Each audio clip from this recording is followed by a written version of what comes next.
Na mtazamaji bwana, moja kati ya vitu ambavyo sasa hivi vina make headline huko mtandaoni bwana, ni pamoja na kitu ambacho Mwijaku ameamua kuposti kupitia kurasa wake wa Instagram. Bwana, hii ni kama vile kumpa inspiration au kumtia moyo Harmonize, kwa sababu hivi karibuni tumeona kwamba Harmonize bwana akiwa analalamika mitandaoni kuhusiana na wachambuzi pamoja na wadau mbalimbali ambao wamekuwa wakimsema yeye vibaya in a very negative way, kiasi kwamba imemgusa, yani imemuuma kwa namna moja au nyingine, na ndio maana akaamua azungumzie hilo swala.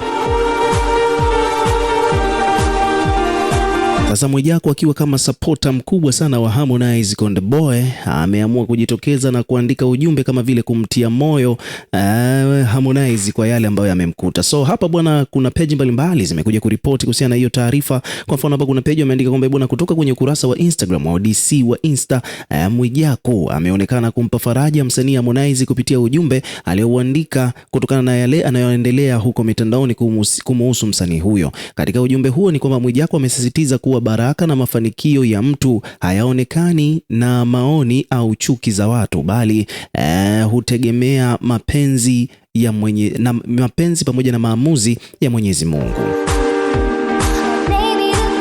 Amesema kwamba Mungu huwa anambariki na kumuinua yoyote yule anayemtaka bila kujali anavyotazamwa na wengine.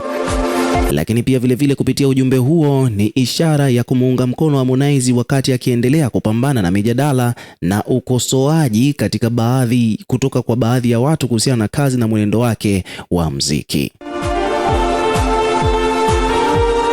Mwijaku ameandika kwamba bwana, unajua kosa kubwa watu walilolifanya ni kufikiri kwamba kwa sababu wao wanakuchukia basi Mungu hawezi kukubariki. Eti kwa sababu wao hawakupendi basi Mungu hawezi kukupenda. Wasilolifahamu ni kwamba Mungu hafuati maoni ya mchambuzi mwenye chuki. Mungu humbariki yoyote yule anayemuona kwake anafaa na humuinua yeyote yule anayetaka kumuinua.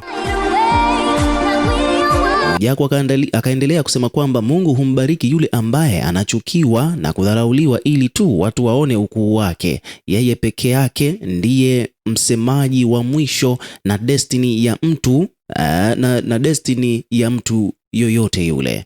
Huu ndio uzuri wa Mungu ninayemtumikia. Ameandika hivyo, then akaandika hapa #KondeBoy, #KondeGang. Bwana, huo ndio ujumbe wa Mwijaku kwa ajili ya kumfariji Harmonize. Ukiwa kama mdau, weka maoni yako na pia subscribe kwa ajili ya kupata update zaidi.